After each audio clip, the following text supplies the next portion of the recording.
So hello and welcome everyone. Myself Arnab, a SEBI certified research analyst, and today in this video we are going to talk about candlesticks. आज हम लोग इस video में candlesticks के बारे में जानेंगे और ये वीडियो शुरू करने से पहले मैं यहाँ पे आप लोगों को कुछ चीज़ें दिखाना चाहता हूँ which is I am a SEBI certified research analyst. इसके लिए मन में दुविधा भी रह सकता है तो उसके लिए मैं ये अपना जो सर्टिफिकेट है वो भी यहाँ पे दिखा रहा हूँ which I have passed with pass marks only वो की अगस्त 2025 में। तो आज इस वीडियो में हम लोग जो सीखेंगे वो कोई भी चार्ट पढ़ने का एकदम सबसे बेसिक जो चीज़ है कैंडलस्टिक्स उसके बारे में जानेंगे। तो देखिए आप लोग जो भी फिनेंस मार्केट में ऑलरेडी है जो चार्ट देखते हैं या फिर जो बिल्कुल नए हैं उन लोग के लिए मैं बता दूं कि चार्ट में आप लोग को दो कलर का कैंडल दिखता है। One is red another is green. Red candle basically बताता है कि प्राइस नीचे आया है और ग्रीन कैंडल बताता है कि प्राइस ऊपर गया है। और अभी यहाँ पे आप जो देख पा रहे हो ये जो कैंडल मैंने बनाया है ये आपको कोई भी कैंडल का फॉर्मेशन यानी कि उसका जो स्ट्रक्चर है वो समझने के लिए यहाँ पे आप लोग देख सकते हो कि ये वाला जो पार्ट है इसको मैंने बॉडी से यहाँ पे मार्क किया है। ये बीच का जो पार्ट होता है इसको हम लोग बोलते हैं बॉडी और ऊपर जो ये एक लाइन दिख रहा है इसको बोलते हैं अपर शैडो और नीचे जो लाइन होता है इसको हम लोग बोलते हैं लोअर शैडो। बेसिकली कोई भी कैंडल इसी हिसाब से फॉर्म होता है। अब डिसाइड करता है कि ओपनिंग से क्लोजिंग उसका अगर ऊपर जाके हो रहा है तो वो ग्रीन कैंडल बनता है और अगर नीचे आके क्लोज होता है ओपनिंग से तो वो एक रेड कैंडल बनता है। फॉर एग्जांपल मैंने यहाँ पे एक ग्रीन कैंडल यहाँ पे मैंने बना के रखा है। अभी ये हम थोड़ा एक्सप्लेन करने की कोशिश करेंगे। जैसे कि आप लोग देख सकते हो कि इसका ओपनिंग जो है ये नीचे है और जो क्लोजिंग है ये ऊपर है, यानी कि ओपन से क्लोज होने तक प्राइस ऊपर गया है इसीलिए ये एक ग्रीन कैंडल बना है। और इस पर्टिकुलर टाइम फ्रेम में यहाँ पे जो हाईएस्ट एंड लोएस्ट पॉइंट था वो हम लोग एक शैडो के थ्रू डिनोट करते हैं जिसको हम लोग अपर शैडो और लोअर शैडो बोलते हैं। और उस पर्टिकुलर शैडो का एकदम पीक पॉइंट को हम लोग उस कैंडल का हाई या लो बता सकते हैं। अब मैंने यहाँ पे एक एग्जांपल दिया है। जैसे कि आप लोगों को पता है इंडियन मार्केट 9:15 में ओपन होता है और 3:30 पे क्लोज होता है। अभी आप लोग पकड़ लीजिए कि ये एक एबीसी शेयर का पूरा दिन का मूवमेंट अगर ऐसा होता है तो उसका जो एक वन डे का कैंडल बनेगा वो इस तरीके का बनेगा। किस तरीके से वो मैं आप लोगों को समझाता हूँ। मान लीजिए ये एबीसी शेयर जो है ये एबीसी शेयर कोई भी पर्टिकुलर डे में ओपन हो रहा है सुबह 9:15 में तो इसका प्राइस है 100 रुपीज। ओके। अभी 100 रुपीज से ओपन होने के बाद आप लोग देख सकते हैं यहाँ पे ये थोड़ा ऊपर आने की कोशिश किया फिर यहाँ से प्राइस नीचे चला गया और नीचे यहाँ पे जो लो प्राइस ने बनाया ये हम लोग पकड़ के चलते हैं कि दिस इज 95 प्राइस। ओके। उसके बाद आप लोग देख सकते हैं कि यहाँ पे एक टाइम भी मैंने दिया है। यू कैन एज्यूम आफ्टर 11 ये प्राइस ऊपर जाना शुरू हुआ और 3 बजे तक ये प्राइस जो है यहाँ तक आ गया था। तो ये हाई पॉइंट का हम लोग पकड़ लेते हैं 135। लेकिन जब प्राइस क्लोज हुआ यानी कि इंडियन मार्केट का जो क्लोजिंग टाइम है वो आते आते 3:30 आते आते प्राइस वहां से थोड़ा नीचे आ गया which is we can say 130। तो यहाँ पे एक ऐसा कैंडल बनता है, ठीक है, जहां से ओपन हुआ था 100 पे लेकिन क्लोज कहाँ पे हो रहा है 130 पे। तो ओपनिंग से क्लोजिंग अगर ऊपर आके हो रहा है तो ऑब्वियसली वो ग्रीन कैंडल बनेगा। लेकिन सिर्फ ओपनिंग और क्लोजिंग ही नहीं, यहाँ पे हम लोग हाई और लो पॉइंट भी देख पा रहे हैं तो वो हम लोग ये शैडो के थ्रू डिनोट करते हैं विच इज यहाँ पे 135 and 95। So this is how a candle forms.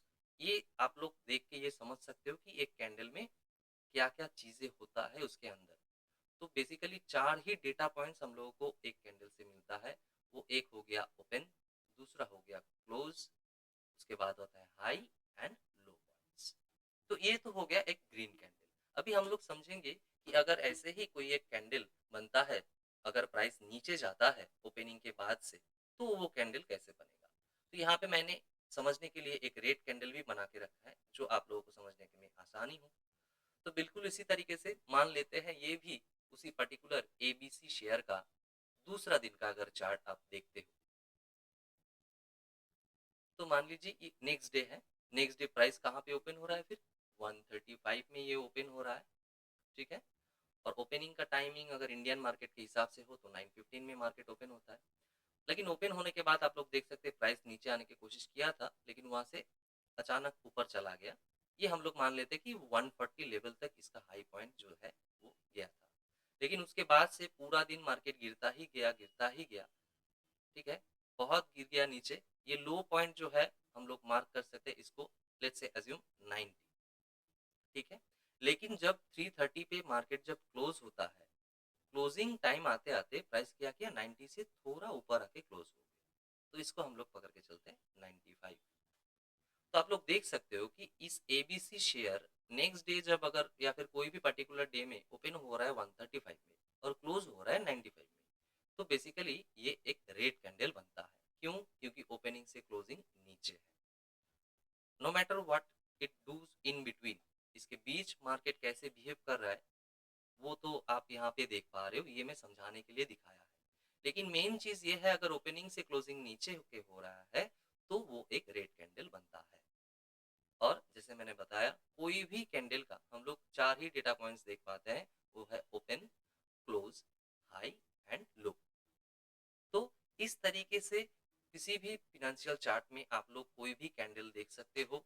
और यहाँ पे फिर टाइम फ्रेम लेके हम बाद में एक अलग से डिस्कशन करेंगे एक अलग वीडियो में। यहाँ पे नॉर्मली मैं जो बता रहा हूँ मान के चलिए कि ये एक पर्टिकुलर कैंडल एक दिन का है, ठीक है? अगर आप और भी मतलब इंट्राडे ट्रेडिंग करते हो या फिर आप और भी छोटा उसमें जाके पोजीशन लाना चाहते हो, तो यहाँ पे हम लोग फिर क्या करते हैं, डेली से नीचे का जो टाइम फ्रेम होता है उस टाइम फ्रेम में जाके हम लोग कैंडल देखते हैं। तो ये तो हो गया बेसिक से चीजें, जो कि है एक कैंडल का फॉर्मेशन। एक ग्रीन कैंडल कैसे बनता है और एक रेड कैंडल कैसे बनता है, ये शायद अभी आप लोगों को समझने में आसानी हो। लेकिन एक चीज याद रखना चाहिए, हर कैंडल एक जैसा नहीं होता है। प्राइस के बिहेवियर के अकॉर्डिंगली हर एक कैंडल अलग अलग तरीके से बनता है। बिल्कुल वैसे ही मैंने एक आप लोगों के समझने के लिए दूसरा कैंडल यहाँ पे ड्रॉ किया है, जो कि आप देख सकते हो। है तो एक ग्रीन कैंडल, लेकिन इसका जो लोअर शैडो यानी नीचे का जो शैडो है ये बहुत बड़ा हुआ है। ये बड़ा क्यों हुआ है ये समझने के लिए मैं भी बिल्कुल उसी तरीके से एक डे को पकड़ के, उस पर्टिकुलर डे में मान लीजिए थर्ड डे है एबीसी शेयर का या फिर कोई पर्टिकुलर डे, उसमें प्राइस ओपन हो रहा है आप मान के चलिए 100 रुपीज में। लेकिन ओपन होने के बाद से ही प्राइस में गिरावट, बहुत बड़ा गिरावट देखने को मिला फर्स्ट हाफ में। 125 तक आप पकड़ के चले कि ये 80 रुपीज तक आ गया। लेकिन आफ्टर दैट 125 से 330 तक, 315 तक ये प्राइस जो है यहाँ से ऊपर जाना शुरू किया। और ये ऊपर कितना गया, इसका जो ओपनिंग लेवल था इससे भी ऊपर प्राइस आ गया, ठीक है? तो लेट्स अज्यूम इट इज 120। लेकिन यहाँ से प्राइस क्लोज नहीं होता है, क्योंकि 330 में जिस टाइम पे, 330 टाइम पे प्राइस जहाँ पे होगा, एक डेली कैंडल का क्लोजिंग हम लोग वही मानते हैं। क्यों? क्योंकि इंडियन मार्केट का टाइमिंग ऐसे ही है। तो 330 होते होते आप लोग समझ लीजिए कि कैंडल आके 110 में क्लोज हुआ। तो यहाँ पे क्या होता है देखिए, ओपनिंग 100 है और क्लोजिंग है 110, यानी कि ओपनिंग से क्लोजिंग ऊपर है, इसीलिए ये ग्रीन कैंडल बन रहा है। लेकिन प्राइस तो इस 915 से 330 के बीच में बहुत नीचे भी आया था ना। तो ये जो पर्टिकुलर वन डे का जो लोएस्ट पॉइंट है वो हम लोग डिनोट करते हैं ये लोअर शेडो के साथ। क्योंकि ये प्राइस 100 से बहुत नीचे आ गया था, इसलिए इसका शेडो जो है लोअर वाला ये बहुत लंबा दिख रहा है। ऐसे ही जिस तरीके से प्राइस बिहेव करेगा उसी अकॉर्डिंगली हम लोग कैंडल का फॉर्मेशन चार्ट पे देख पाते हैं। अभी आप लोग के समझने की सुविधा के लिए बिल्कुल ऐसे ही एक ऑपोजिट रेड कैंडल मैंने बनाया है, यहाँ पे आप लोग देख सकते हो। मान के चलो ये भी वो एबीसी शेयर है। अब ये जो प्राइस है ये 915 में ओपन हो रहा है मान के चलो 100 रुपीज में, ओके? अभी 100 में ओपन होने के बाद ये बहुत ऊपर गया, बिल्कुल वैसे ही फर्स्ट हाफ में ये हाई लगाया था मान के चलो 130 तक, ओके? लेकिन आफ्टर दैट प्राइस फॉल करता गया और ये नीचे आते आते इसका जो ओपनिंग प्राइस था उससे भी नीचे आ गया। और नीचे जहां तक वो उसका हाईएस्ट नीचे जहां तक आया था, यानी कि लोएस्ट पीक पॉइंट जो था वो हो गया था यहाँ तक 310 में। Let's assume it was 80, okay? लेकिन 330 पे जब प्राइस यानी इंडियन मार्केट जब बंद होता है, उस टाइम पे प्राइस क्या किया, इस लोएस्ट पॉइंट से थोड़ा ऊपर जाके क्लोज हुआ। लेकिन ये क्लोजिंग ओपनिंग से नीचे ही था, पकड़ के चलते हैं 90। यानी कि आप लोग देख सकते हो 4 डेटा पॉइंट्स कोई भी कैंडल में आप लोग को देखने को मिल सकता है। वन इज़ ओपन जो कि 100 में ओपन हुआ था, उसके बाद हाईएस्ट कहाँ तक गया था 130, उसके बाद लोएस्ट कहाँ तक आया था 80 और क्लोज कहाँ पे हुआ 90। तो ओपनिंग से क्लोजिंग जो है वो नीचे है, इसलिए ये एक रेड कैंडल बना है। ये 100 में ओपन होके 90 में क्लोज हुआ और इन बिटवीन दैट डे यहाँ पे प्राइस हाई लगाया था 130 और लो लगाया था 80। इसीलिए ये कैंडल इस तरीके का आप लोगों को दिखेगा। तो जैसे मैंने पहले भी बताया, चार्ट में बहुत ही अलग तरीके से कैंडल आप लोगों को देखने को मिलेगा।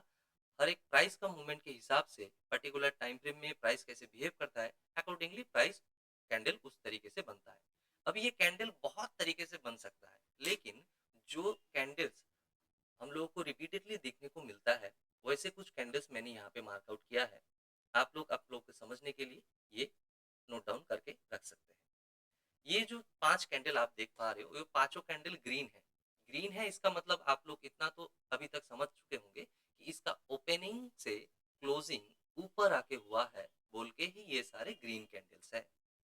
और ये नीचे वाला शैडो क्या दर्शाता है? ये लोअर शैडो है, यानी कि प्राइस उस टाइम फ्रेम में लोएस्ट पॉइंट कहाँ तक गया था, ये शैडो बता रहा है। और इस कैंडल में जैसे कि आप लोग देख पा रहे हो, यहाँ पे अपर शैडो बना है, यानी कि प्राइस ओपन यहाँ पे हुआ था, क्लोजिंग यहाँ पे हुआ है, हाई ये वाला है और लो ये वाला है। ओपनिंग से क्लोजिंग ऊपर हुआ है बोल के ये एक ग्रीन कैंडल है। और अपर शैडो इतना बड़ा इसलिए है क्योंकि उस पर्टिकुलर टाइम फ्रेम में प्राइस बहुत ऊपर तक गया था, लेकिन क्लोज होते होते वो फिर नीचे आके ही क्लोज हुआ है। दैट्स वाई यहाँ पे अलग अलग कैंडल्स का नाम भी है। यहाँ पे आप देख सकते हो पहला जो कैंडल है इसका नाम है marubozu candle, which is a very strong bullish candle. और यहाँ पे फिर नेक्स्ट जो कैंडल आप लोग देख पा रहे होंगे, that is called hammer candle, क्योंकि ये देखने में एक हथौड़ा जैसा लग रहा होगा आप लोगों को। That's why it's called hammer candle. और इसको अगर आप उल्टा करके बिठा दो तो ऐसा दिखेगा। That's why it's called inverted hammer. यहाँ पे फिर ये जो कैंडल है, यहाँ पे आप देख सकते हो कि इस कैंडल का जो बॉडी है, यानी यहाँ पे ओपन होके यहाँ पे क्लोज हुआ है, तो ये जो बॉडी जो है वो बीच में है। और अपर वाला शैडो और लोअर वाला शैडो ऑलमोस्ट इक्वल है। ऐसे कैंडल्स को हम लोग स्पिनिंग टॉप बोलते हैं। इसका एक दूसरा भी नाम है, अगर आप लोगों को पता है तो स्पिनिंग टॉप का दूसरा कौन सा नाम से पुकारा जाता है ये आप कमेंट करके जरूर बताना। और यहाँ पे आप जो देख पा रहे हो which is called dragon fly doji. ये डोजी इसलिए कहलाता है क्योंकि इसका लेग जो है, लोअर लेग बहुत बड़ा होता है और इसका अपर शैडो जो है वो ना के बराबर होता है और बॉडी में ओपनिंग क्लोजिंग बिल्कुल आसपास होता है। ऐसे जब कैंडल फॉर्म होता है इसको हम लोग ड्रैगन फ्लाई डोजी कहते हैं। तो आज के लिए कैंडल स्टिक फॉर्मेशन के लिए इतना ही। अगर आप लोग कैंडल स्टिक्स को और भी एडवांस लेवल में जानना चाहोगे तो मैं बुलिश और बेयरिश कैंडल को अलग तरीके से और फिर उसका साइकोलॉजी भी कैसा होता है वो मैं अलग से डिस्कशन करूंगा। Thank you for watching. Wait for my next video.